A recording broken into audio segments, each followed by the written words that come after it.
Hi there, everybody. This is a in-depth kind of check-in. It's coming from Chiron. I was clearing out a previous reading, and I always reshuffle all of my cards, whether I'm using them or not, to keep the energy fresh and moving. And that way, at any time, if a deck is invited in, I know it's really been processed. And as I was shuffling this particular deck, the Lion Strider's Tarot, I heard split it. I'd already been shuffling for a few minutes. I hear split it, and right in the split, out came these two cards. Okay, so we have the Ace of Cups and the Ace of Swords. Now, with the way tarot usually works with me, the Ace is the trump card. It is actually above the King. It contains like the raw driving force of the suit. And they said, there is a war between the heart and the mind. And I said, okay.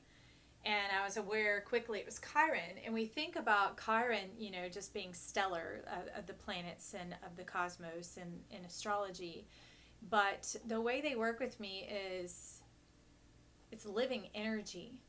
And therefore there's dialogue. And so Chiron wanted to come in and deliver this message because I have a feeling there's a number of you or a number of us that are at this standstill. And with Chiron being in the first house is an opportunity to kind of uproot and unearth old beliefs, old systems, programming, things like that we may or may not even be aware of, or we feel kind of trapped, stalemate, subject to, some may be a victim, or having tried repeatedly to no avail. But this is where he wants to step in with some success, some enlightenment, some insight, because ignorance is when you really think you know something and you're acting in it and you don't. That it can be like a misguided thought. It's like a half-truth in your mind. And so I'll just go ahead and kind of dictate how this is going as I bring these out so that I don't have to repeat myself. Although I may sometimes.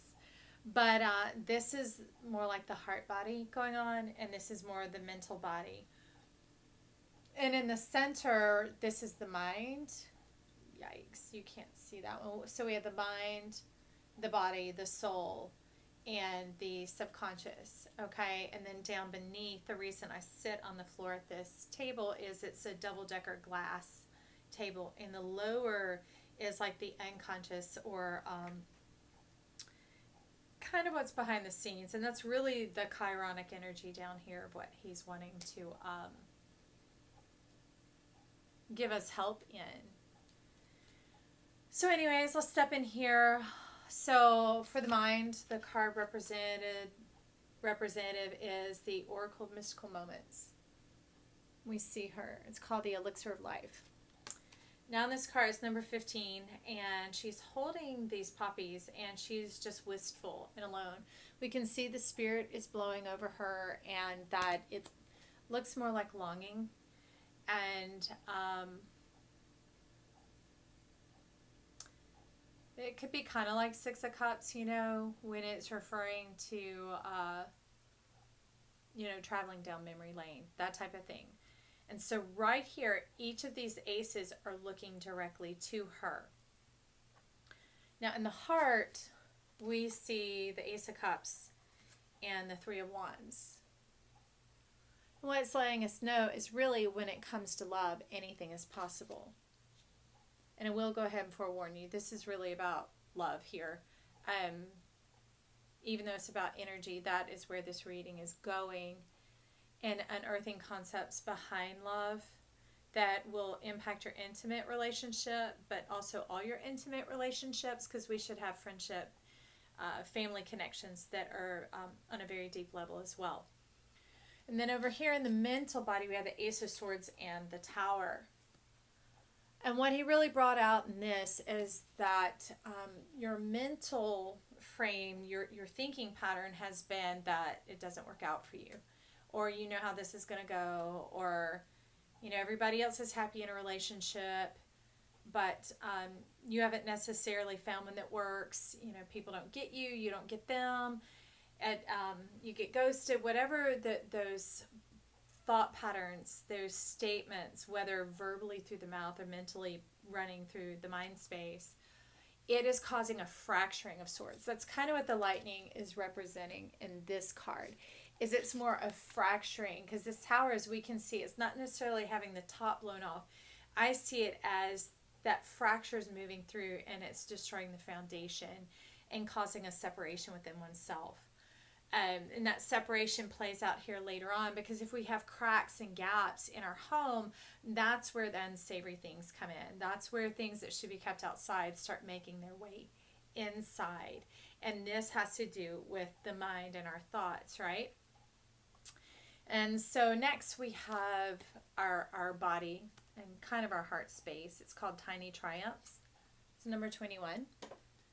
And here we see the tables have turned. We see that what would have been the prey and the predator have now changed places. But because of the manner of the dress, it has to do with refinement of when the tables have turned, not acting out in the same way it would be if the roles were reversed. Okay? And so I do see that there is some... still some clearing up and cleaning up that needs to occur on the body layer when we take a look at these cards. Over here on the heart side, on the Avenue of des Hearts, we have the Four of Wands and the Hierophant. And in this specific case, it's been that you went round and round in a particular connection, and it weakened you. The power struggle, the miscommunication, the having words put in your mouth, the really it just boils down to seeing a struggle here. But it sucked the life out of you physically, because we can see, look how just blank stare this bear is. And it's not fleshed out. It's haggard. It's worn. It's thin. And we also see that this is still impacting the spiritual space, the framework of how you see the life love you, how you see spirit love you, how you see the divine work for you. It's kind of like tainted.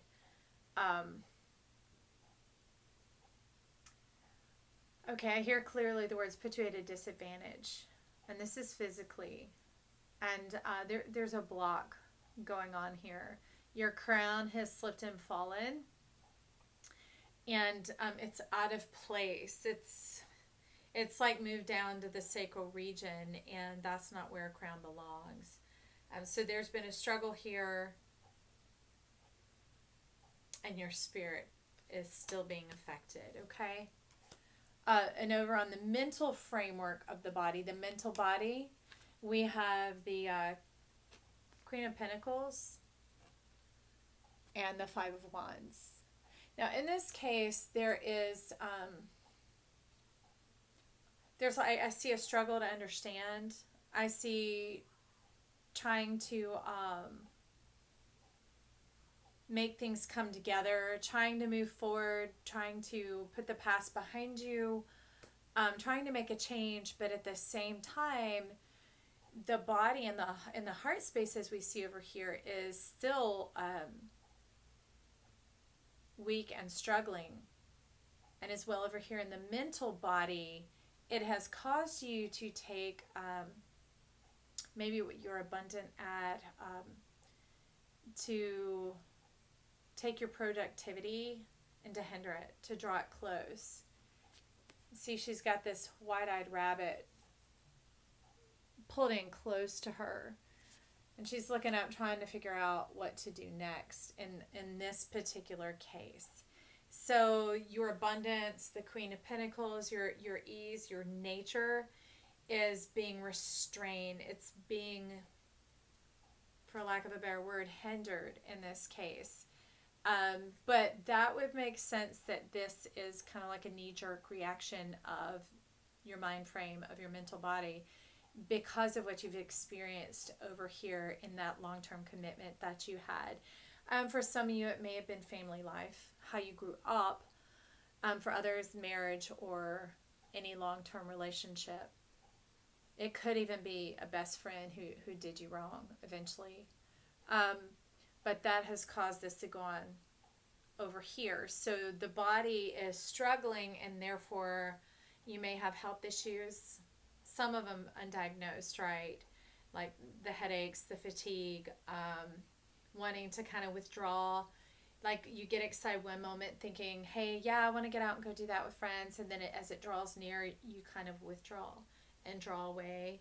And in a sense, holding the rabbit here is like holding herself close, guarding your body, because your spirit in your heart body has not fully recovered, because there is a pattern like over here with the tower that does keep playing out. It's playing out in relationships, and therefore the full recovery hasn't happened. And this could be a good length of time that is played out here in this situation. And that's why I think Chiron is stepping in. He's like, about time. And this is where we get to see Chiron. I love this. This is the soul going on here, and this is number 20, and it's called Under My Umbrella. So this is Chiron up here, holding that umbrella over this beautiful bird, and you can see it's raining, and it's just a downpour. And, birds are fine. They can navigate that sort of thing. But this being in the soul, it's differentiating. Well, I feel specifically is differentiating between emotional state and the feeling state of the soul. Now, emotional is something that's tainted, altered, bent, twisted. It's not accurate, and therefore it's not to be relied upon or acted upon. Not to say that they're invalid and that they shouldn't be there. It just, decisions and actions should not be based on. It's kind of like being intoxicated. Emotions are like a cocktail of feelings that have gotten distorted or delayed, and therefore the information that they're providing is not accurate. It's like a hybrid. And like I'd set up here, it's kind of like that misperception, that misconception up in the mind, because if those are what are driving you as opposed to your feelings, you're going to have skewed results. And that's, to me, it was what it's looking like, is where the pattern, the record just keeps going round. Okay, but I love that he's hopped up on the back, and he's like so devoted. You see him looking up at the umbrella, making sure that you're fully cleared and covered, so that the emotions don't drench you and take you under. The shame, the guilt, the overwhelm, the disappointment, the sadness, the longing, like what we saw back up here, right? And so that you can really go into your soul, where the feelings are, and begin to navigate your feelings. And the neat thing about those feelings is our soul's like right on point. Our soul is able to navigate time and space, and that it can still help you go into old feelings of what has happened in the past and begin to see them with clearer eyes, especially with the energy of Chiron here. But you can also be in the present. So you could have a sadness that's relegated to an area of your life, like a compartment from the past, but also have current feelings about current events and think, oh yeah, I'm excited about going to that party. But that's why when it comes close, you could get sucked under into the emotional state, that delusion, the sorrow, the sadness, and withdraw from something that would really feed and nurture and nourish you right now, and nourish your soul, and give kind of like a boost, a charge of affirmation that is really more in tune with your whole self. Okay, that's why we're looking at the mind, the body, and the soul. We're looking to address the whole self and get our whole self on the same page, so that we can live a life that is congruent. We can live a life that is satisfactory and fulfilling. Okay, and so out in the heart element going on here, we have the Two of Pentacles and the Hermit. And I love it because, see, the bear doesn't have hands or feet in this illustration, and we see some sacral chakra going on, which is synonymous with the soul. And over here, he's got more of a fluid energy. It's not a juggling. I really see navigating the feeling, navigating the conscious flow, and moving through those feelings is Chiron. This is where his advice really starts to kind of step in to connect with your heart and your mind. And you know what you're going through, and you know your guides and spirits as to how to sort this information and apply it to your life. But really what he's saying here is move through your feelings. Take time to get to know what those are and really own them. It's not about dismissing them. It's not about becoming more patient, more forgiving, more whatever. That's action being taken without any directive. Our feelings really are here to help, from the soul's sake, to guide us, to navigate us through the waters of life, to take things from that like plasmatic unseen state of matter into things that we can experience, that we can touch, taste, feel, and smell. And around the bear's neck is the lantern containing the star, and it's right over the heart. So to know that your soul and your heart are on the same page, and it's really a note of trusting yourself,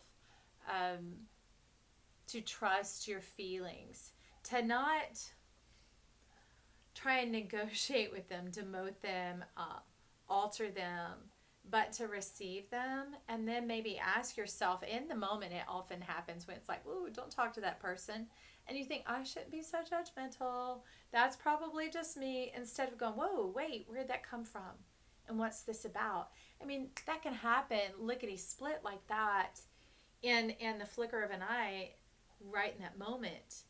And the more we practice honoring ourselves, honoring our soul, honoring our feelings in those moments, they won't become those distorted emotions, things that have been put off or disassociated from or delusioned, because they're out of space and time, taken out of context. But in that moment, you get a lot more clarity. So that is kind of the moving force of what he's encouraging here within your heart, is to begin to trust your heart, trust those feelings and what they're telling you. Break them down to the pieces or parts, kind of like the Two of Pentacles, because one minute you may feel a rush of excitement with a little bit of trepidation when you meet somebody. And you can say, what's the excitement about? And it says, you're meeting somebody new, and it could just be new energy. And then you could say, what's the trepidation about? And they said, but this person's kind of shysty. Don't open up to them. Give it some time. And there you have a lot of clarity before you're already wrapped up in the situation, being kind of tossed about in that dynamic. Okay?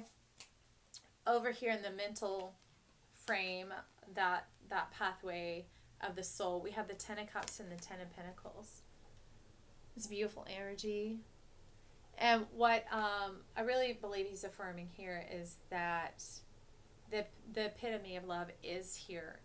And you have everything you desire, and to be satisfied. It's all right here within your power.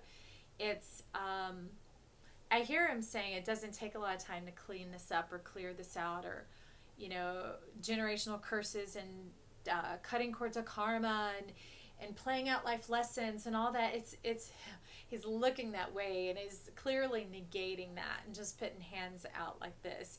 This is about a drawing together, the unification with oneself, of being whole-minded is a theme that is traveling through at this time with the majority of my readings, is that Chiron is bringing us into whole-mindedness, and that way we trust ourselves. That dividing line between the halves of the brain, the corpus callosum, is no longer in the way. You're not having to look at it logically and, like weighing out the pros and cons. You're not having to think creatively and maybe giving somebody the benefit of the doubt when you shouldn't. That's really like the traditional meaning for this card. That's playing yourself, right? Pitting yourself against yourself, kind of playing devil's advocate.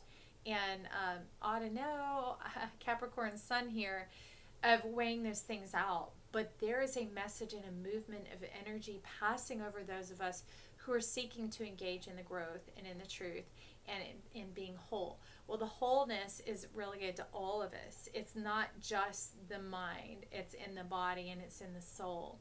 Okay? And not just being whole-minded, logic, and creativity, but also in the three body layers of the conscious, the subconscious, and the unconscious. Okay? So I know that's a little side there, but giving some roots to why he's really saying this here about bringing you together. And it's letting me know, because look at the lovebirds here on the Ten of Cups. It doesn't have a bunch of other people involved. It's not other things going on. It's pink, so it has to do with the high heart. The high heart to me is where we have our fairy tale dreams. It's where happily ever after lives and stems from. And you have to support yourself in that and be fully on board that those things that lead to your imagination, your creativity, and your land of possibility to really move through you in a pure, clear channel, to be able to see what you were aiming for and then beyond, right? That's where the fulfillment and the satisfaction come from. And also why I see the Ten of Pentacles showing up here. And I love it because they have their hounds with them. To me, like the cat is indicative of the spirit or spirit work, but the hounds, canines, have to do with more companionship, earthly pleasures, connections, that type of thing. And so it's letting us know it's not just in this case that the husband and the wife and the home and all that. It's having more than enough to share and to give. It's being relaxed, being at ease, not questioning or doubting your satisfaction or your motivation behind it. Being satisfied it gives life to your bones, okay? We just have such a huge prevalence of cancer running through now, and that's so much of this, the body like being against itself. We should be aware that a desire for something isn't enough. If it's there and it's been there through a measure of time, that it's something that's wanting to come in. Just like when we're hungry, we obtain the food and we eat the food. We don't just say, sure, it would be nice to eat right now. And for any of you who may not have access to food all the time right now, I pray blessings over you, that food and healthy food and food that you enjoy find its way to you, that people invite you to meals to join in with them. I myself have been in a long-standing state of food scarcity, and life has been so kind as to send love in that form my way. And how nice to have a happy belly, that when it hungers to know it'll be satisfied. But that's also very close, very true to her soul. Because as we see, it's mind, body, and soul. The soul sits so close to the body to help us understand what these cues are. So enough on that. Now down here, we're navigating some of the subconscious is like the driving force or the perpetuation of the turning of the cycles, okay? Or like it has down here, some talk about the turning of the wheel. And so this is where we're going to see how this has been playing out, okay? Because you weren't wrong, but you had no wisdom or enlightenment of how to truly change it. But that's why he brought this in. Here in the subconscious mind, we have 31. We have Lorelei. We see she's living between worlds. And in a sense, she's almost traded places with the boat, with the ship down here. And she has it's kind of like a knowing look on her face, but at the same time, it's like, help me. Even though she's divine here. But what you hold on to is what will remain. That's what I see. The anchor is not in the water. The anchor is in her. And she's holding on to that way of being, because like a boat represents our being, ourself. And so on there I see three characters: the mind, body, and soul. The old way of being is still being held onto in the subconscious, which when you look at scientific studies, they talk about that's where the programming should be put in. And that's why there are a lot of sleep tapes, self-talk things that you can listen to while you sleep, because they find that that's probably the easier way for it to slide right on in and to be accepted and received, because it is from our subconscious body that our actions come forth. So here, under the heart side, strangely enough, we have death and the Seven of Cups. And now in this deck, I'm going to leave these up here for a second, because in this deck, well, let's look at death first. What is being proposed here is really, it has more to do with a cycle of defeat, of course, death, because it's death of dreams. It's like, well, I thought, but why does this happen? And it says no matter way you color it or dress it up, it's still the same chaos and confusion in your understanding of love. It could be the way you saw love played out in front of you as a child, or towards you as a child, or even growing up, experiences that you had. It's those patterns that are formed, and it is like, it gives you like this stabbing headache, like, that type of a look going on here. So see, take a look at that. And it really has to do with chaos and confusion. But you don't know it's chaos and confusion until something doesn't work out again. And when this thing goes down, it doesn't work out again, it perplexes you, and you work your mind really hard trying to figure out where the disconnect is. Remember how I said trying to work it through and gain that understanding, but there's that struggle. And it's because the understanding, the concept of it is chaos and confusion. It's not even alive. There's no body to it, no congruency, in the sense that it doesn't, the understanding that you have doesn't bring forth life. Okay. And oh, that's funny. So I see it now with the teeth of the skeleton, like, I put a smile on my face, so for those of you right here who are the positive person, the encourager, the one who's like, I call it human chamomile. The more you get stepped on, the more you flower, and you just rise up again and rise up again like a perpetual phoenix, love and blessings on you. Because that was a bit of what we saw over here in the Hierophant, huh? That this struggle cease, that your spirit be restored, your crown be placed back upon your head. And this is for all of you too, but this is a specific heart that's calling out to me here.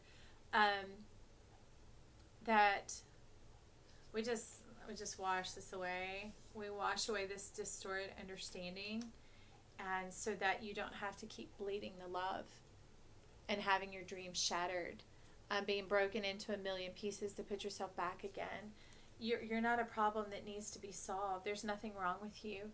And it's not even about other people. It's literally just this. So right now, I simply pray and invite in the true image of love and what love is. Love is fragrant. Love is kind. Love is friendly. Love encourages. Love comes alongside.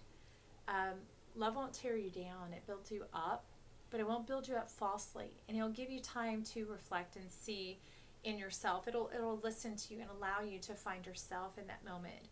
So we send friends your way who are loving friends, loving people, even maybe family members who are now giving you that space and time to be human, to receive that necessary love and connection that restores, because the bear is strength, that restores you, restores your soul.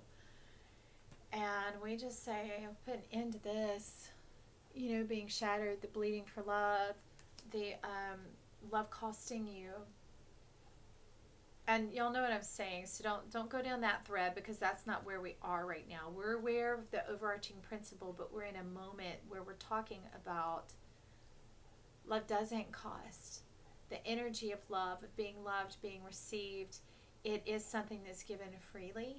That's what I mean. So that you see love in its pure perfection, in its truth, in its unconditional acceptance, in the connection, in the bond. So that's specifically what my heart is for you guys, and definitely what Chiron is bringing through here.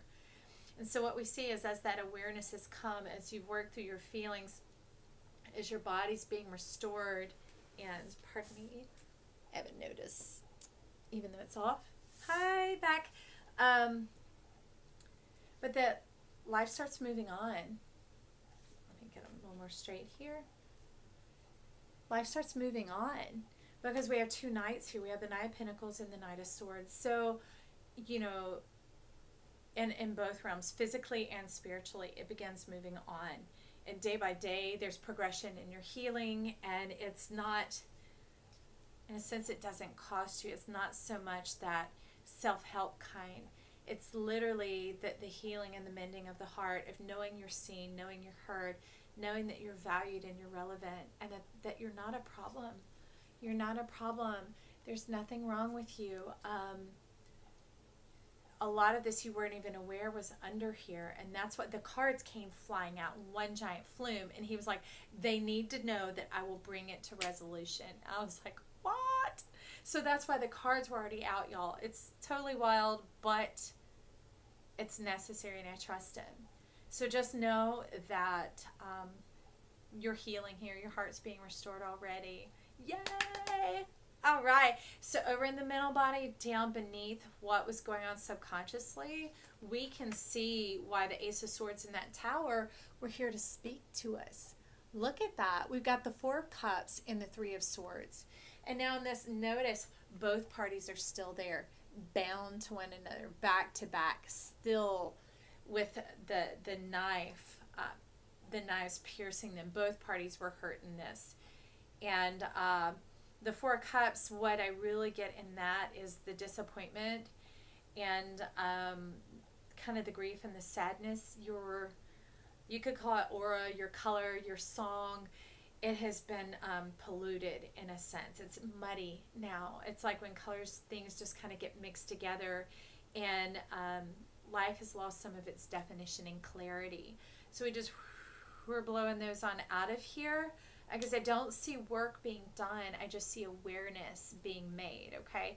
And that is the work that needed to be done. The reflection, the clarity, the insight, to help you know that you're moving on from this. And what I love is, like, we have the tower up here, you guys. You see? And here there's a tower, but it's a home. It's not just alone and by yourself. Look, there's a whole family in there. Okay? And they're all facing the same direction. Oftentimes in the Six of Swords, I see that there's someone for hire who's moving the boat across, and the other two people in it aren't even on the same page. One is still looking down and downcast and like still just kind of anticipating the worst, while the other one's trying to shine the heart light and being bold and courageous and moving forward through the troubled waters. Here, the waters aren't troubled. In this case, it is it's showing me, because the swords are on the back of the boat. Can you see here? That, remember we talked about with Lorelei, the boat being the self. It's letting me know that it's still the healing of the body going on. But when you get to this home, when you get across these waters and these relationships are coming with you, the people who give you that unconditional love, who genuinely listen to you and allow you to move through that space and time, that the clarity comes. That King of Swords, I mean, he is like the master of time and space, because we see, in this case, it's speaking of like Saturn's ring around him, of mastering the mind, of the spirit stepping in there, of something that could be so constrictive and restraining, really has become like a harnessing, a concentration. There we go. There we go. Tremendous concentration. And it bears fruit, because down at the bottom we see something kind of like lingonberries or currants, but either way it bears good fruit, and the spirit resonates with it. Okay, so down from here is like the unconscious, or we can just call it the Chiron layer. And I'll just do these in pairs, because in the heart we have like the Eye of Destiny, or aka the Wheel of Fortune, and the Queen of Wands. It's being able to see that life is for you, because if you notice, the two characters that are on this Wheel of Fortune aren't bicycling around each other. They aren't turning it. It's really just knowing, whoops, hello, hello, hello, hello, that Destiny's watching out for you. And here her spirit is right up on her shoulder. And so now that's kind of like a cross reflection of the mind, your spirit being on the same page, that quote self-talk is now in line with spirit, and it's making you strong. She's forward focused, she's relaxed, she is full of radiant sunshine, because I see a sunflower there, following the sun. That is the wand fire that's here. Following your true self, okay, and being true to yourself. We're on the other side, in the mind body, still a smidge in the background, but he says by the time we blow through these few other cards, it'll already be handled. So if you're still listening, you're still here, he's still working, okay, and Chiron's at work. So next, this is in the mental side, okay? We see the Eight of Swords, and it's something not wanting to be seen, and here is what you're not wanting to see. It's the Two of Cups, that you find that counterpart that you see eye to eye with, heart to heart, soul to soul, and we see a reiteration of the Four of Wands. And we can see why you might not want to take a look at that, because up here the Four of Wands had done you wrong. And this Four of Wands was really just that bad cycle, that struggle going on. But here it is literally a meeting of the minds. And see that cup of love that they share. And here we have the chrysanthemum down below, which is happiness and joy. So he wanted you to know that. He wanted you to see it. So even though you've been like this, it's like, here it is. Here we go. And I'm going to go on from there to finish with the mind side. And part of why you didn't want to see it is it's still this little bit of the body that was needing some fulfilling, restoring, that type of thing. Is the Fool was next to that Two of Cups. And you see how there's almost no face, no form to this. So we can't even see emotions of happiness going forward. It's like blind following. And what I hear with this one is literally being duped. It's that Fool of like the stooge, the Fool of Fools. It's the one where falls into the same ditch over and over again, and nothing is produced of it, not even wisdom, just the effort put out to get back up again. And that was some of the concern coming in alongside that Two of Cups as to why you wanted to keep your eyes closed. Like, if I don't notice it's here, I won't have to go through this again. I'm just going to keep my eyes shut. And he said, no more. The Fool of Fools is gone.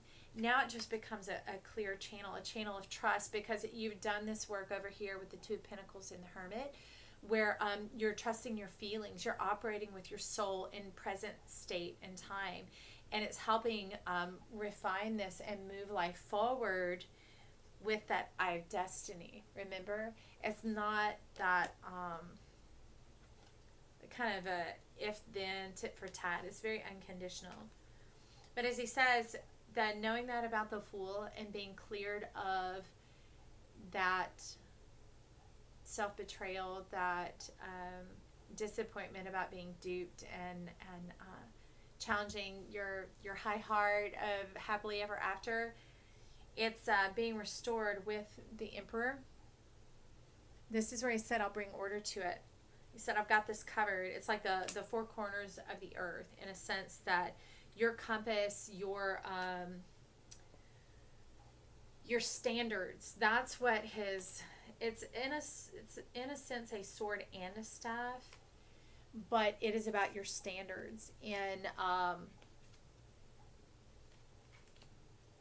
feeling confident in them, and knowing that you don't have to go out, in this sense, chasing life anymore, trying to find what eludes you and thinking that eludes you anymore, to taking your seat, knowing your standards, and life coming to you. And that doesn't mean don't go out and live, but it's more of a state of the heart, the mind, so that the moon can't play off of you as much, like, well, if you don't ever, you need to go here because he might be there, or she might be there, or oh, I wonder if that person is it, or maybe if I say this thing. It's that type of energy being squelched, right? And it's being at calm and at peace in yourself, and being able to observe and watch and know that you're devoted to your standards of, that's like boundaries and qualities that you desire to remain in yourself, and that you're about, and you're not going to compromise on, as well as the energy of the person that you navigate with. And then from there, on the other side of the Queen of Wands is the Two of Wands and the Four of Wands. And what she's basically saying is, you always have a choice. You're not trapped. You're not stuck. It doesn't just have to be one way. You're free to move through this more organically and enjoy the moment. You've got the whole world in your hands. And from there, that puts an end to the suffering, to the battle, to the struggle. And this is like a permanent, a Four of Wands. You see the loyal lion, the courage, the strength, being able to lay down the fight, And this is where he wanted y'all to know that he was going to bring it to resolution. You see, they both have that sword, that staff, their standards of knowing who you are, of like we have him joining in here, that concentration, knowing who you are, and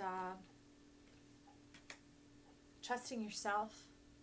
You trust yourself, life can step forward for you, okay? And step forward boldly to meet you at the plate. So, enough of that.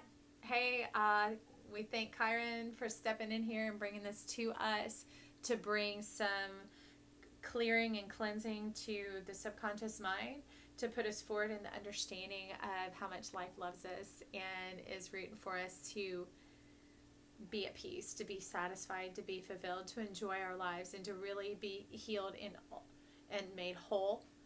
And this was the encouragement card that come out with it. So we're going to end with this. Yes, you can. Hey, friends. Bye for now. This is Joy with Joy to the World saying, I love you. I believe in you. Let's live life.